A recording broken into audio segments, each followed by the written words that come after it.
Everyone, this is Shivam here and आज के इस वीडियो में हम बात करने वाले हैं न्यूक्लियोफिलिसिटी वर्सेस बेसिसिटी के बारे में। तो देखिए, बात करूं मैं इस टॉपिक को लेके कि तो ये टॉपिक जो है ऑर्गेनिक केमिस्ट्री का one of the most confusing topic है, क्योंकि दोनों के अंदर की डिफरेंस जो है वो बहुत कम होता है, क्योंकि दोनों ही मेरे पास क्या होती है, नेगेटिव चार्ज स्पीशीज होती हैं, या फिर दोनों में ही मेरे पास लोन पेयर कंटेनिंग स्पीशीज हो जाती हैं। अब सबस्ट्रेट को देख के अगर मेरे पास सबस्ट्रेट के सामने एक नेगेटिव चार्ज या फिर lone pair containing species present है, तो ये पहचानना बहुत ज्यादा मुश्किल हो जाता है कि क्या ये न्यूक्लियोफाइल की तरह एक्ट करेगी या फिर ये बेस की तरह एक्ट करेगी। क्यों? क्योंकि इसके अंदर एसिडिक हाइड्रोजन भी पाएगा और पॉजिटिव सेंटर भी पाएगा मेरे पास सबस्ट्रेट के अंदर, तो वहां पर क्या होने वाला है वो पहचानना बहुत मुश्किल हो जाता है।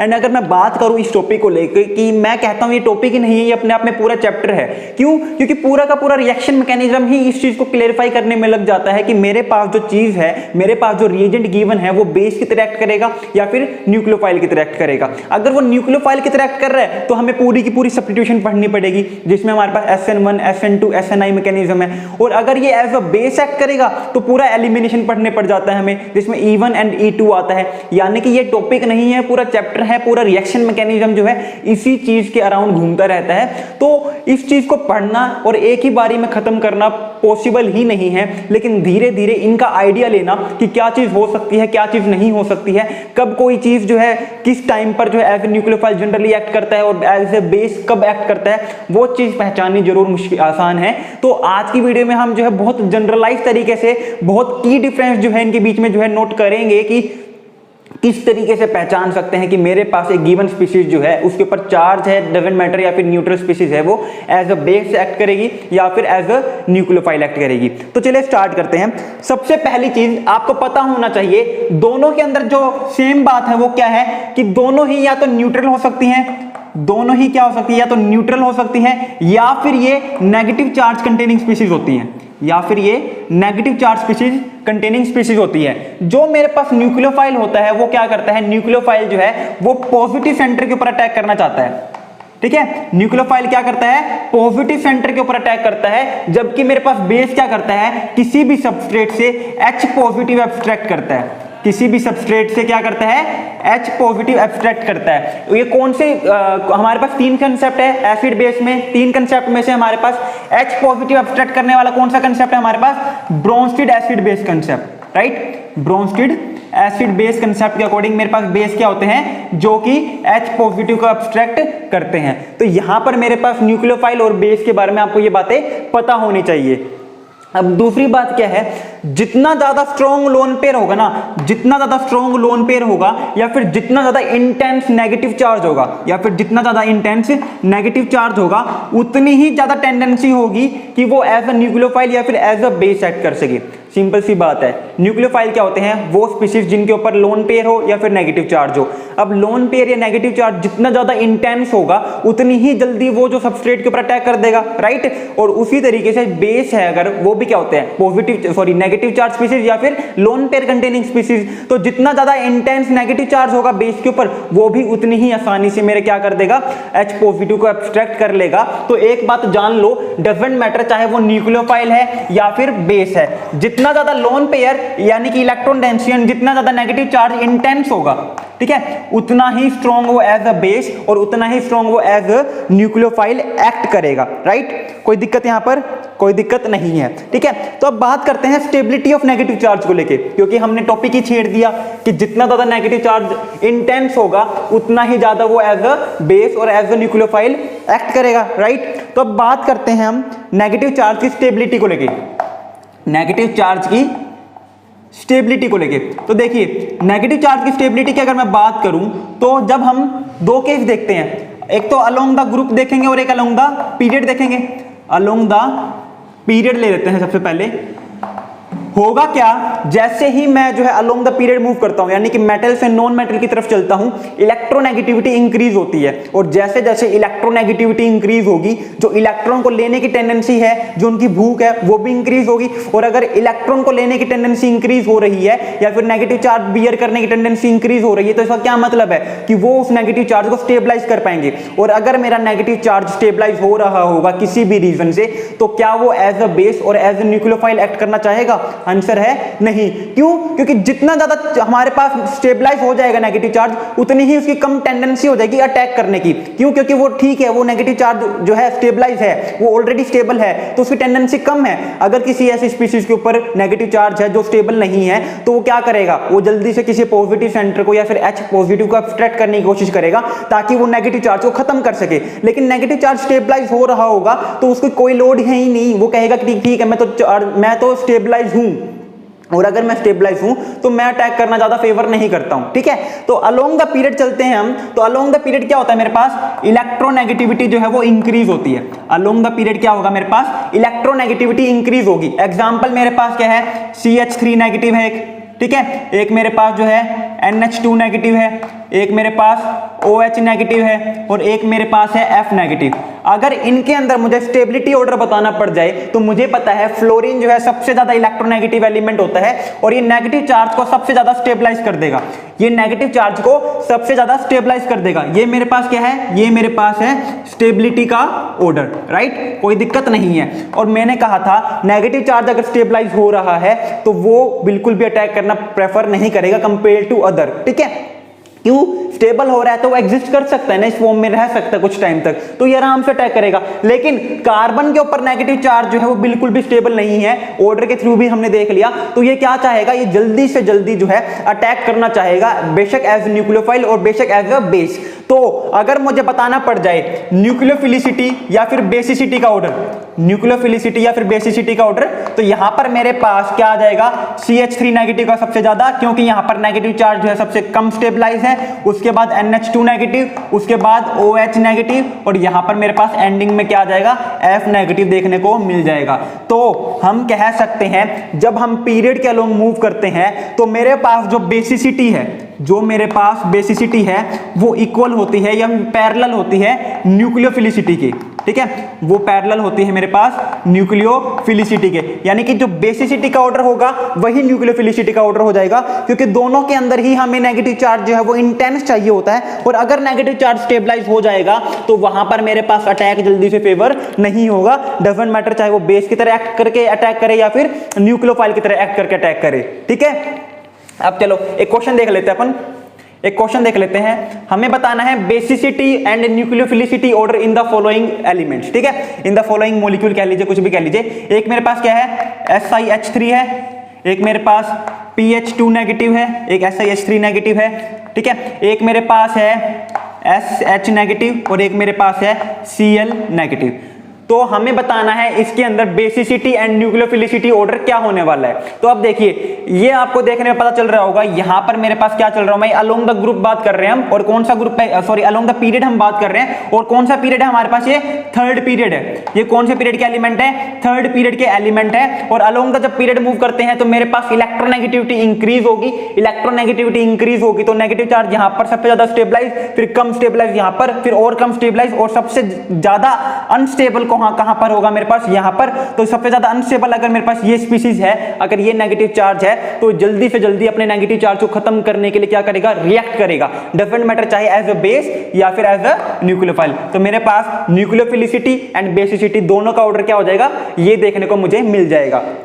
याद रखना क्या है, एक पॉइंट, सिर्फ और सिर्फ छोटा सा पॉइंट है, अलोंग द पीरियड में मेरे पास अगर मैं बात करता हूं तो basicity is directly proportional to nucleophilicity. जो बेसिसिटी का ऑर्डर होगा वही न्यूक्लियोफिलिसिटी का ऑर्डर मुझे देखने को मिलता है, राइट। ये था हमारे पास किसका ऑर्डर, न्यूक्लियोफिलिसिटी एंड बेसिसिटी का ऑर्डर अलोंग द पीरियड। अगर हम बात करें अलोंग द ग्रुप, तो अब यहां पर जो है दो अलग अलग केस देखने को मिल जाते हैं।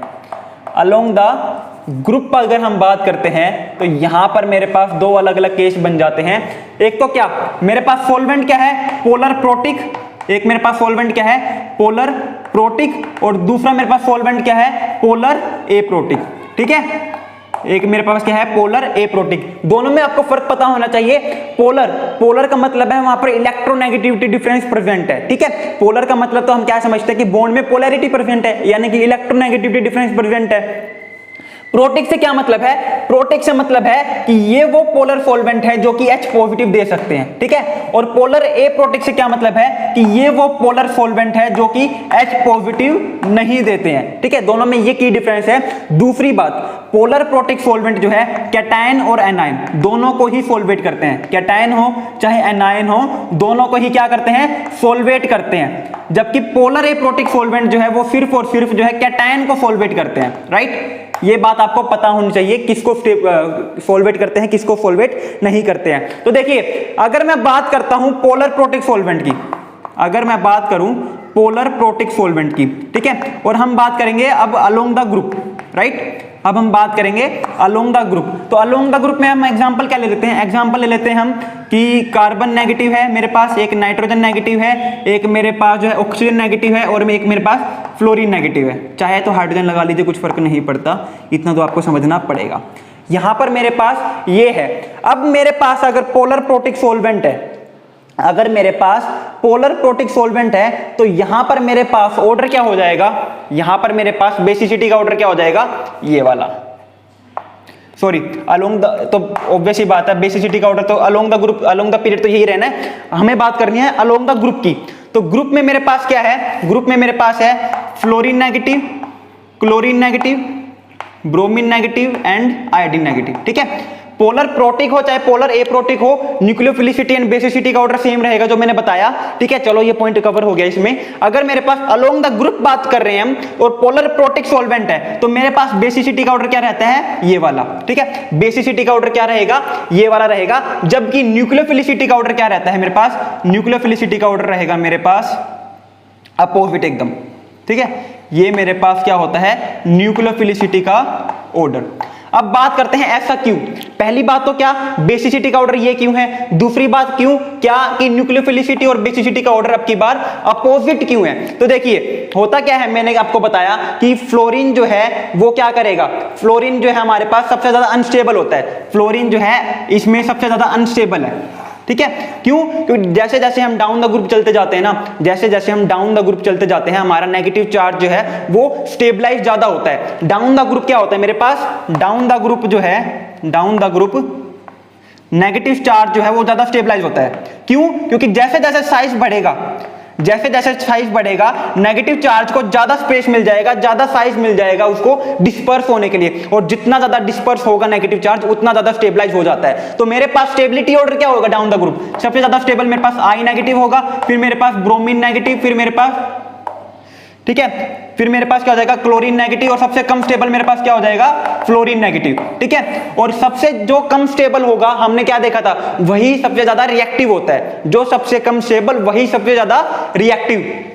तो सबसे कम स्टेबल मेरे पास क्या है फ्लोरीन नेगेटिव, तो सबसे ज्यादा रिएक्टिव क्या हो जाएगा फ्लोरीन नेगेटिव, और ये मेरे पास किसका ऑर्डर हो जाएगा, बेसिसिटी का ऑर्डर हो जाएगा। ये मेरे पास ऑर्डर किसका हो जाएगा, बेसिसिटी का ऑर्डर हो जाएगा। तो अकॉर्डिंग टू दिस कंसेप्ट हमारे पास न्यूक्लियोफिलिसिटी का भी ऑर्डर यही होना चाहिए था। ये तो मेरे पास बेस का ऑर्डर है बेसिसिटी का, और ये मेरे पास किसका ऑर्डर है, ये मेरे पास न्यूक्लियोफिलिसिटी का ऑर्डर है। अगर मैं बात करूं इस अनस्टेबिलिटी वाले कंसेप्ट को लेके तो यहां पर भी मेरे पास वही चीज होनी चाहिए थी, न्यूक्लियोफिलिसिटी का ऑर्डर भी ऊपर वाला होना चाहिए था। क्यों, क्योंकि आई नेगेटिव सबसे ज्यादा स्टेबलाइज हो रहा है, नेगेटिव चार्ज क्योंकि आई नेगेटिव का साइज सबसे बड़ा है, ठीक है। तो सबसे ज्यादा बड़ा साइज है तो नेगेटिव चार्ज को सबसे ज्यादा डिस्पर्स कर देगा, और सबसे ज्यादा डिस्पर्स अगर ये कर रहा है तो सबसे कम ज्यादा स्टेबल और सबसे कम रिएक्टिविटी हो जानी चाहिए थी। लेकिन न्यूक्लियोफिलिसिटी में क्या होता है, जब एक स्पीशीज जो है एज ए न्यूक्लियोफाइल एक्ट करती है तो वो क्या करती है, वो कोवेलेंट बॉन्ड बनाती है सामने वाली स्पीशीज के साथ। ये बात सबको पता है, न्यूक्लियोफिलिसिटी जब होती है किसी भी मॉलिक्यूल की तो वो as a covalent bond, as a covalent character develop करती है।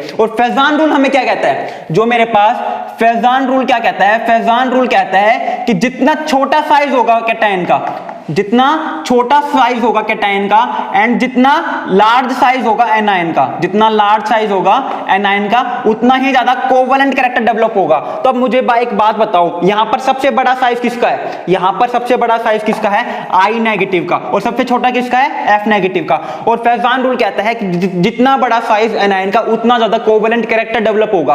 और न्यूक्लियोफिलिसिटी किसके ऊपर बेस्ड होती है, न्यूक्लियोफिलिसिटी बेस्ड होती है कोवेलेंट कैरेक्टर डेवलप करने के ऊपर। तो मेरे पास सबसे ज्यादा कोवेलेंट कैरेक्टर अगर इसका डेवलप होगा तो सबसे ज्यादा न्यूक्लियोफाइल भी तो यही होगा ना, सबसे स्ट्रॉन्ग न्यूक्लियोफाइल भी यही होगा। तो इसी वजह से मेरे पास जो है न्यूक्लियोफिलिसिटी का ऑर्डर जो है पोलर प्रोटिक सॉल्वेंट के अंदर ये देखने को मिलता है मुझे। ठीक है, कोई डाउट यहाँ पर? न्यूक्लियोफिलिसिटी का ऑर्डर क्या हो जाएगा मेरे पास? आई नेगेटिव का सबसे ज्यादा, बी आर का सबसे, फिर बी आर का, फिर सी एल का, और फिर एफ नेगेटिव का इन पोलर प्रोटिक सोलवेंट। लेकिन वहीं अगर मैं बात करता हूं पोलर ए प्रोटिक सोलवेंट की, अगर मैं वहीं बात करता हूं पोलर ए प्रोटिक सोलवेंट की, तो पोलर ए प्रोटिक सोलवेंट में, पोलर ए प्रोटिक सोलवेंट के अंदर हमारे पास क्या होगा? बेसिसिटी का ऑर्डर भी यही होता है और न्यूक्लियोफिलिसिटी का ऑर्डर भी यही होता है। पोलर ए प्रोटिक सोलवेंट के अंदर न्यूक्लियोफिलिसिटी एंड बेसिसिटी का ऑर्डर जो है हमें सेम ही देखने को मिलता है। ठीक है, अब एग्जांपल के तौर पर ये बात आपको याद रखनी है। अब एक एग्जांपल करवा देता हूं मैं आपको। एग्जांपल हमारे पास क्या है? एग्जांपल हमारे पास है, मान लीजिए मेरे पास एक NaF है, मेरे पास क्या है? सोडियम फ्लोराइड है। एक बार मैंने यहां पर क्या प्रोवाइड किया है? पोलर प्रोटिक सोलवेंट, और एक बार मैंने प्रोवाइड किया है पोलर ए प्रोटिक सोलवेंट। एक बार मैंने प्रोवाइड कर दिया पोलर ए प्रोटिक सोलवेंट। सबस्ट्रेट सामने सेम ही है, सबस्ट्रेट कह लीजिए या फिर रिएक्टेंट है, वो मेरे पास सेम ही गिवन है। अब मुझसे पूछा हुआ है कि बताओ कहां पर ये बेस की तरह एक्ट करेगा और कहां पर ये न्यूक्लियोफाइल की तरह एक्ट करेगा। तो याद क्या करना है? पोलर प्रोटिक सोलवेंट है, nucleophilicity is inversely proportional to basicity, right? ये बात सबको पता है। दूसरी बात हमारे पास क्या है? पोलर ए प्रोटिक सोलवेंट है, वहां पर मेरे पास न्यूक्लियोफिलिसिटी जो है वो डायरेक्टली प्रोपोर्शनल होती है बेसिसिटी के, राइट? ये बात है। अब हमें ये भी पता है कि पोलर प्रोटिक सोलवेंट में, पोलर प्रोटिक सोलवेंट में जैसे जैसे साइज इंक्रीज होगा मेरे पास न्यूक्लियोफिलिसिटी जो है वो इंक्रीज होगी। ठीक है, तो अब देखो सोडियम फ्लोराइड है, पोलर प्रोटिक सोलवेंट है, एफ नेगेटिव है मेरे पास, साइज सबसे छोटा है हैलोजन फैमिली के अंदर, तो ये जो है सबसे कम, सबसे वीक न्यूक्लियोफाइल हो गया और स्ट्रॉन्ग बेस हो गया। तो सोडियम फ्लोराइड जो है in polar protic solvent act करेगा एज द बेस, जबकि यही मेरे पास पोलर ए प्रोटिक सोलवेंट के अंदर ये एक्ट करेगा एज ए न्यूक्लियोफाइल। ठीक है, तो ये छोटा सा कंसेप्ट था आपको समझाने के लिए कि किस तरीके से हम न्यूक्लियोफिलिसिटी एंड बेसिसिटी को देखते हैं। आई होप वीडियो अच्छी लगी होगी, एंड जो भी डाउट आपको आए मुझे टेलीग्राम पे मैसेज कर देना। टेलीग्राम का लिंक मैंने डिस्क्रिप्शन बॉक्स में दे दिया है, वहां पर एक ग्रुप बनाया हुआ है छोटा सा, जितने ज्यादा बच्चे ज्वाइन हो सकोगे उतने ज्यादा बढ़िया है, क्योंकि उतना ही ज्यादा हम क्या कर पाएंगे, एक दूसरे के साथ चीजों को डिस्कस कर पाएंगे। So thank you very much, have a good day.